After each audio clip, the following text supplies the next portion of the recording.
Competitor number 6, who is Sally Weiser, and she's from the Department of Sociology. The title is Illicit Masculinity.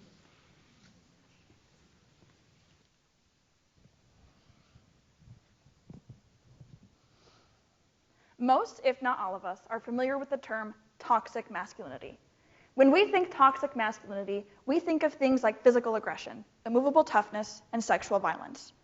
What I would like to discuss is a more focused idea of toxic masculinity that I refer to as illicit masculinity. Illicit masculinity is the idea that manliness and masculinity are linked to illicit activities such as crime and drug use. This idea of illicit masculinity suggests that illicit activities are more acceptable for men than they are for women and contributes to something commonly referred to as the gender gap in crime. The gender gap in crime is exactly what it sounds like. Overall, men commit more crime than women. Crime, however, can be a broad term, so we're going to narrow this down.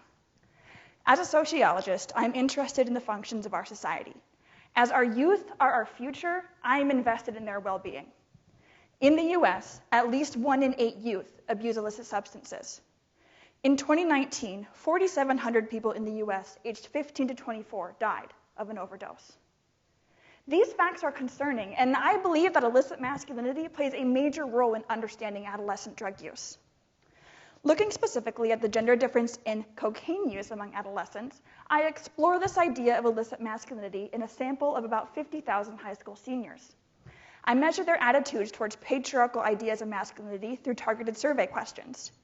Youth who agree with statements such as, "It is usually better for everyone if the man is the achiever outside the home, while the woman stays with the home and family," are categorized as having patriarchal ideas, while those who disagree with such statements are categorized as having egalitarian views.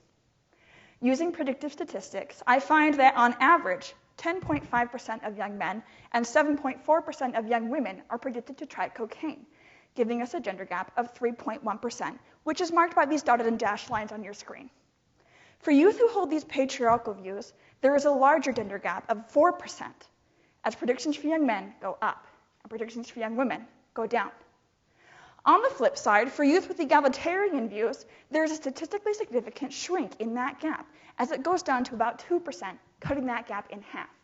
Now, this change is due to predictions for young men lowering, while predictions for young women stay right around that average. Now, this is cool. This is cool because this tells us that the patriarchy and masculinity do play a role in the gender differences of adolescent drug use, especially for young men. Bringing awareness to and further discussing this idea of illicit masculinity can not only help us better understand the gender gap in crime, but can also help us address issues surrounding gender inequality and its effects on society. These toxic ideas of masculinity that are present in our society do not have to contribute to the use of toxic drugs by our youth. We can do better. What do you think?